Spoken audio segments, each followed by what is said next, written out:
Europe 1, 9h05. La sortie du jour de Diane Genouda. Bonjour Diane. Bonjour Thomas. Alors vous nous offrez un bol d'air ce matin puisqu'on part à Grenoble pour une expo qui nous réconcilie, nous dites-vous, avec la nature. Oui. Mais oui, je vais vous parler de l'homme qui murmure aux feuilles et aux branches des arbres, Thomas. Pennone, c'est son nom, un sculpteur italien. Il avait fait l'événement il y a plus d'1 an au château de Versailles, avec ses arbres de bronze dans les jardins du parc. Et cette fois, il expose donc effectivement au pied des montagnes au musée de Grenoble.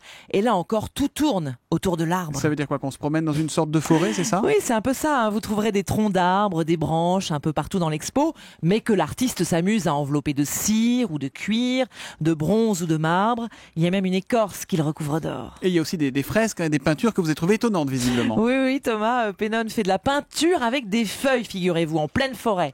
Pour peindre ici, par exemple, avec un des feuilles. sous-bois. C'est la feuille et son pinceau. Voilà, ouais, exactement. Il frotte la toile avec des feuilles et il peint comme ça un sous-bois, comme l'explique Guy Tosato, vous allez comprendre, le directeur du musée de Grenoble.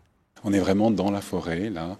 Il l'a réalisé en faisant des empreintes directement sur les troncs d'arbres et en frottant sur la toile des feuilles d'arbres. Et c'est en fait la chlorophylle, donc de couleur verte, qui finalement a teinté la toile et a fait ressortir l'image des arbres. Alors, je vous ai gardé quand même le meilleur pour la fin, Thomas. Il crée aussi de superbes toiles avec l'empreinte de sa bouche, de ses lèvres, de sa peau, qu'il enduit de charbon. Hein. Il l'agrandit au maximum. Ah bah oui, évidemment. Voilà. Et ça donne des paysages abstraits. C'est très très beau. On pense alors à une montagne ou alors à une peau d'éléphant. C'est vraiment une invitation au voyage. C'est un fils de paysan qui a grandi au milieu des montagnes et des forêts, etc.